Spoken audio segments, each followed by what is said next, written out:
Hello and welcome back everyone to another unboxing. I'm sure you all have seen a familiar face, the lovely Christopher from now currently Collector's Edge. Christopher has brought some specimens that no one in this room knows about, well, except Christopher, of course.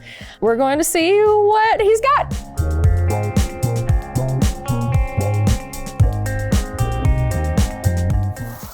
Hey, box. How are you? Thank you. Oh, somewhat heavy box. Oil can, oil can. I can only think of the Wizard of Oz. He said oil can. Oil can what? Oil can? Well, let's see what's in the box. Oh, yep. So here we're looking at cassiterite from Bolivia, which is a tin oxide. In its most pure form, it would be colorless. With traces of iron, they typically tend towards a little more black color. You might be able to see as you roll it around there that this one has a little bit of a golden color to it. So it's got slightly lower concentrations of the iron, so there's still some transparency, still some color. It's very rarely cut as a collector's gem and has a special place in my heart because it was the first non-standard gemstone that I identified. It usually occurs in these hydrothermal veins, which is, you'll often see quartz alongside it because of the hydrothermal processes that go through there. It's the primary ore of tin. Usually tends to collect in alluvial deposits from places like Bolivia, China, Irango, I think Myanmar as well, and even Australia. Now, the typical crystal shape for cassiterite that you usually see, it's a tetragonal mineral, so the crystals usually have kind of a blocky shape.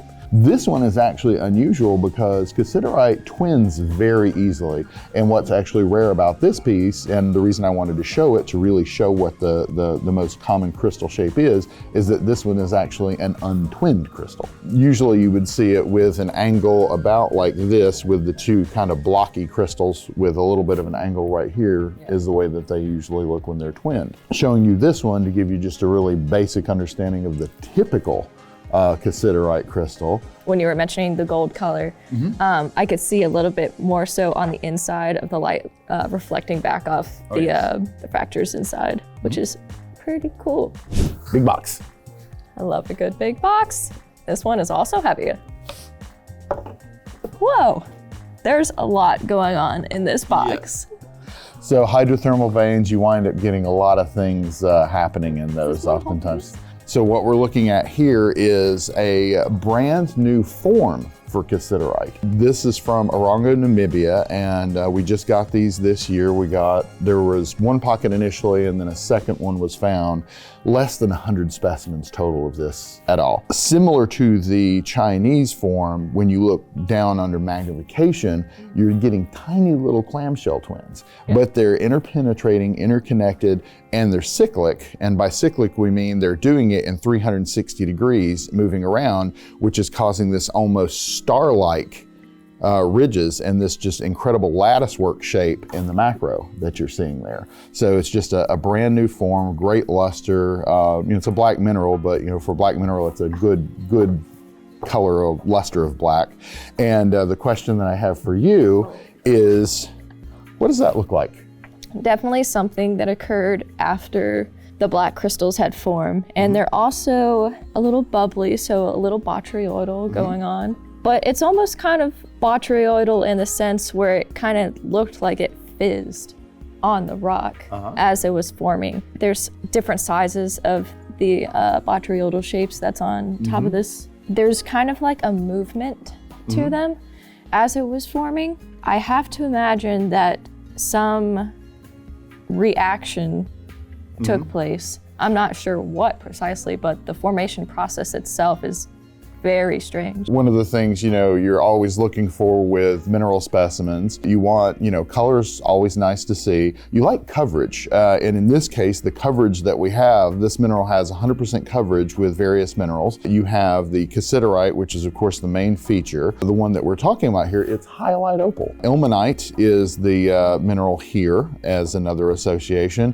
And then we have schorl, the black tourmaline, and smoky quartz. Hydrothermal veins, you've got silicon oxide present, and so, same composition. Here, there are just little traces of uranium. You can see a faint hint of green here. If you get it in indirect sunlight, it'll start glowing a little bit green. And if you hit it with ultraviolet light, it'll go crazy. So here we have it on the base, and I have my handy UV light. A little trace makes it go crazy.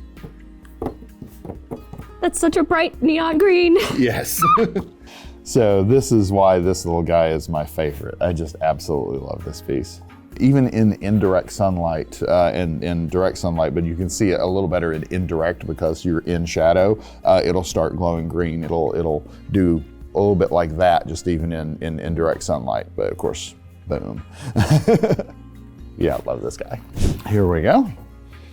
This was another great piece out of the pocket. Ooh, got to get a good piece of quartz. Yep. That was one of the largest smoky quartz crystals that actually made it out of the pocket. So one of the things I found interesting about this deposit as well is, I'm always interested in causes of color. Well, the way that smoky quartz gets its color is literally atoms are just knocked out of place. When molecules are knocked out, these cause color centers, and as the light is going through those, that causes the smoky color. And we actually know that there was radiation present because of the presence of the hyalite opal with the uranium. So we can actually see in this deposit that there was a source of radioactivity nearby that caused these smoky quartzes to become what they are. And here we've got, again, the cassiterite, we've got a little bit of the ilmenite, no hyalite or schorl on this specimen, but what makes this specimen just really nice is that it does have a nice focus in that smoky quartz crystal. It's got a great ring of the cassiterite around it, and especially from the top, you can really see those ridges that are formed by the cyclic twinning, where they almost have the kind of star shape as they radiate out. These are really cool. Oh yeah. Actually, after that lid reveal, I'm going to pull this one out of the box if you don't mind. That's fine. No offense taken. What I wanted to show you with this one, again, we have all the associations. We have the cassiterite, we have the ilmenite, we have schorl, we have smoky quartz, and we have hyalite. It has a great aesthetic. It has a nice focus. You've got the schorl perched really nicely at a jaunty little angle on the top. You can actually see the terminations of the ilmenite crystal, whereas the other ones, they're just kind of in there and you're seeing it flat on, but you can actually see the terminations of the ilmenite here. Then this crystal is just perched perfectly on top. So you can see what's going on with the cassiterite better on this one than just about any of the others. You get a really, really great view of everything that you want to see that makes this cassiterite special. You have some nice smoky quartzes.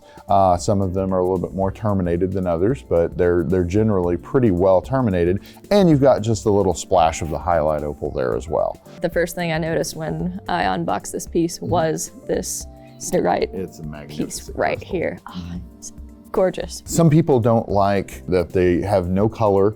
I think that they do. It's got a nice luster. The black color is absolutely beautiful. For me, these are tuxedo and little black dress minerals.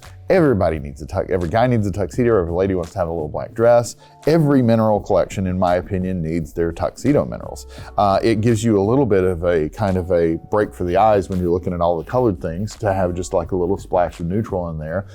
I think makes other things pop out. And of course, what really is cool about these is that they actually have these here. So we have some common minerals here, and with this cassiterite here, like what do you think the hardness of this metallic mineral is? Well, the hardness of tin is going to be around 6 to 7, or the cassiterite here, which was actually very important because when these came in, honestly, I was like, why did we buy this? They were completely covered in all sorts of dirt and other mixed minerals and everything. So one of the things we have to do, we use chemical baths. We're not taking anything away. We're not polishing anything like that, but we are removing the overburden and other minerals that are not aesthetic and are covering these up. So we had to give them a chemical bath and like a weak acid, like iron out to get a lot of the iron staining off and things like that. And then we had to use air abrasion. And with air abrasion, it's really important that you're using something that is hard enough to get the overburden off, but is soft enough to not damage what's underneath. So having a good hardness was actually very important for us being able to clean these well. Well, Christopher, I'm sure it's been a while since we've got to do a pick your own favorite here at the end. I guess I'll go first since these are your pieces. Probably won't be a surprise at all whatsoever. Yep. But that's going to be my closer look at the end, especially when you hit that UV light. Well, you already know that was my favorite as well, but I'm going to pick this one just so we can show the extreme contrast of the two side by side. That would be nice, and especially maybe if we can get the golden color that's easier to see inside. Maybe hit it with like a good light. Yeah, we can do that. I think that would be good. So let's take a closer look.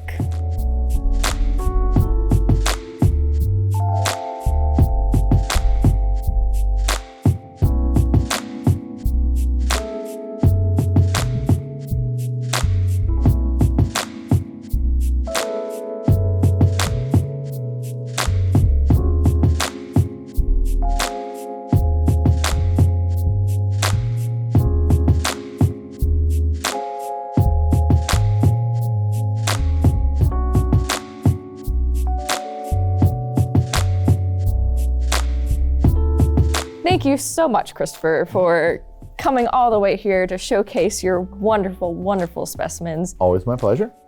I had a lot of fun looking at these particular pieces, especially with the UV light. It's really cool. And it was nice learning about those. If you liked our videos today, feel free to like, subscribe, and ring that bell, and we'll see you guys next time.